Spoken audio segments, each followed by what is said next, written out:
لیکن اور بھی پیچھے اگر ہم جائیں سلف میں تو واقعی اس کی ہسٹری کیا ہے، آئیے اس کو بھی ہم دیکھتے ہیں. تھوڑا یہاں سے دھیان سے سننا شروع کریں. حافظ ابن رجب، ان کی کتاب ہے لطائف المعارف، اس کے صفحہ نمبر 151 پر انہوں نے اس رات کے بارے میں کچھ اعمال اور کچھ باتیں ذکر کی، اس کی حقیقت بیان کی ہے. یاد رہے کہ حافظ ابن رجب جو ہیں وہ بھی اس کے قائل ہیں کہ اس رات جاگنا چاہیے. ہم آگے دیکھیں گے کہ واقعی فیصلہ اس بارے میں کیا ہے، لیکن انہوں نے اس پہ کتاب لکھی ہے. لیکن جو اس کو کر رہا ہے وہ کسی نہ کسی بنیاد پر کر رہا ہے نا. بہت سارے لوگ کیا کہتے ہیں، اتنے بڑے عالم جب کر رہے کچھ تو ہوگا نا. تو جب عالم خود بتائے کیا ہے تو سمجھ میں آئے گا نا اپنے کہ واقعی کیوں کر رہے ہو. ٹھیک ہے.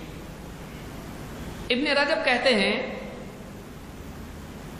قیام لیلۃ نصف لم يثبت فيها شيء عن النبي صلی اللہ علیہ وسلم ولا عن اصحابہ.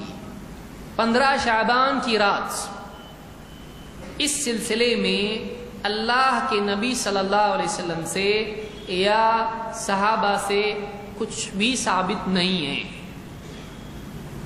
کیا کہہ رہے ہیں؟ اس سلسلے میں اللہ کے نبی صلی اللہ علیہ وسلم سے اور صحابہ سے کچھ بھی ثابت نہیں. اتنی ساری حدیثیں گئی وہ کیا ثابت نہیں ہے، مطلب حدیث معتبر نہیں. جو ان سے دلیل لے رہے ہیں وہ اس کو کیوں نہیں لے رہے؟ اتنے بڑے عالم حافظ ابن رجب بھی کرتے تھے، انہوں نے کتاب میں لکھا ایسا. پیارے بہت اچھی بات ہے، لیکن انہوں نے جو یہ بات کہی کہ اس بارے میں نبی صلی اللہ علیہ وسلم اور صحابہ سے ثابت نہیں ہے، تیرے دل میں اس سے کھٹک کیوں پیدا نہیں ہو رہی ہے؟ اتنی بڑی رات اور نبی صلی اللہ علیہ وسلم اور صحابہ سے کچھ بھی ثابت نہیں، یعنی ان کو اس کی رات کی قدر نہیں تھی. تو ہی بہت قدر والا ہو گیا کہ تجھ کو اس رات کی قدر آ گئی اور ان سب سے ناراض ہو رہا ہے جو اس رات میں نہیں جا گئے. نبی صلی اللہ علیہ وسلم صحابہ سے کیوں ثابت نہیں؟